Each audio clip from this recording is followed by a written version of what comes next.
The Magical Seed. Suatu hari di sebuah desa yang subur, tinggallah seorang petani muda bernama Aryo. Ia bekerja keras setiap hari untuk menanam tanaman dan sayuran demi menyambung hidupnya. Namun, sayangnya, tanah yang ia miliki sudah tidak subur lagi dan hasil panen semakin menurun. Suatu pagi, Aryo bertemu dengan seorang petani tua di pasar. Petani tua itu memberikan sebuah biji tanaman yang aneh. Katanya biji itu memiliki keajaiban jika ditanam dengan kasih sayang. Aryo pun memutuskan untuk mencoba menanam biji itu di kebunnya. Ia merawat biji itu dengan baik, memberi pupuk dan air setiap hari. Beberapa minggu berlalu, dan tiba-tiba, tanaman itu mulai tumbuh dengan indah. Daunnya hijau mengkilap, dan buah yang dihasilkan sangat lezat. Aryo sangat bersyukur atas hasilnya dan memutuskan untuk berbagi hasil panen tersebut dengan tetangga-tetangganya.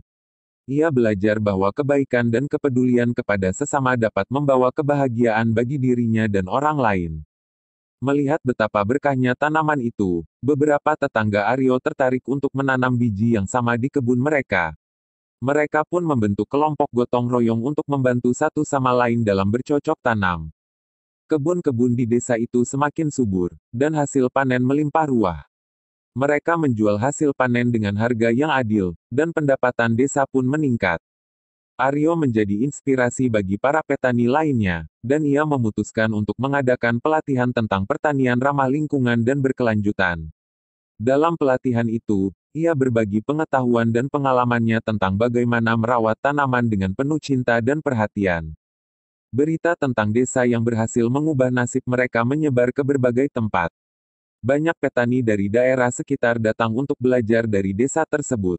Semakin banyak petani yang menerapkan cara bertani yang ramah lingkungan, semakin luas pengaruh positif yang mereka miliki terhadap lingkungan sekitar.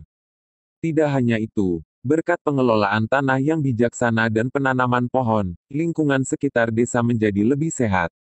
Air sungai yang sebelumnya keruh dan tercemar sekarang kembali bersih, dan keanekaragaman hayati di sekitar desa pun meningkat. Desa tersebut menjadi contoh bagi daerah-daerah lain dalam membangun keberlanjutan dan kepedulian terhadap alam. Petani-petani dari desa itu akhirnya membentuk sebuah perkumpulan petani berkelanjutan yang bertujuan untuk saling mendukung dan mempromosikan pola bertani yang ramah lingkungan. Dengan semangat gotong royong dan kepedulian terhadap alam, desa itu berkembang pesat. Mereka tidak hanya mengubah nasib mereka sendiri tapi juga memberikan inspirasi bagi banyak orang untuk melakukan hal yang sama. Dan itulah kisah tentang keajaiban biji tanaman yang mengajarkan pentingnya kebaikan, kepedulian, dan bagaimana dengan sedikit cinta dan perhatian, kita bisa mengubah dunia di sekitar kita menjadi tempat yang lebih baik untuk hidup.